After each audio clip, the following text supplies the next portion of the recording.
Tatlong credit card na no annual fee for life at ano-ano yung pagkakaiba nila, mga pros and cons at ano yung mga mai-recommend ko sa inyo. Panoorin niyo tong video na to.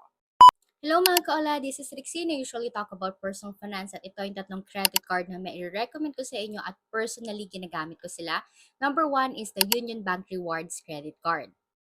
Ang kagandahan dito, pag nakuha mo yung card, you can apply through my link pala dahil ang daming na-approve using that link dahil may mga mass approval sila ngayon.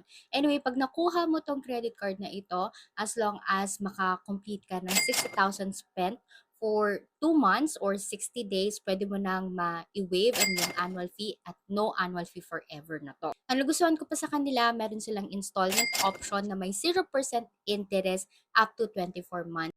Isa pa sa nagustuhan ko sa kanila, kung hindi ka na beginner pagdating sa credit card, ang taas din ng credit limit na ibibigay niya sa iyo. Kung beginner ka pa lang naman, medyo mababa yung credit limit but at least naka-approve sila ng mga user na bago pa lang sa credit card.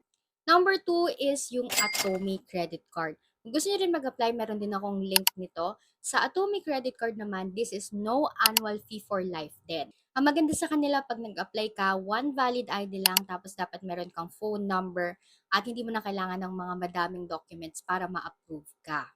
Ang ganda din ng mga option ng card nila. May mga different colors yung card nila na pwede mong pagpilian.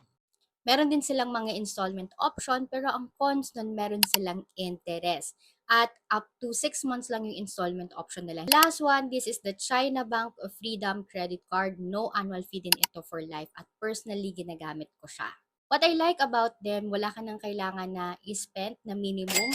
Once na na-approve ka at nabigyan ka nila ng card, automatic na yon, no annual fee for life. Limited lang yung mga promos na meron sa China Bank. I don't know. Pero based sa experience ko, hindi ko siya masyadong nagagamit hindi katulad ng Union Bank or yung iba kong cards na meron sila mga partner merchant.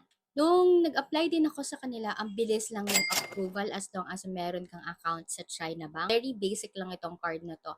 At yung perks talaga niya is no annual fee for life. So ako as person na ginagamit ko naman yung card for the sake of getting a credit card, I think okay na tong China Bank Freedom.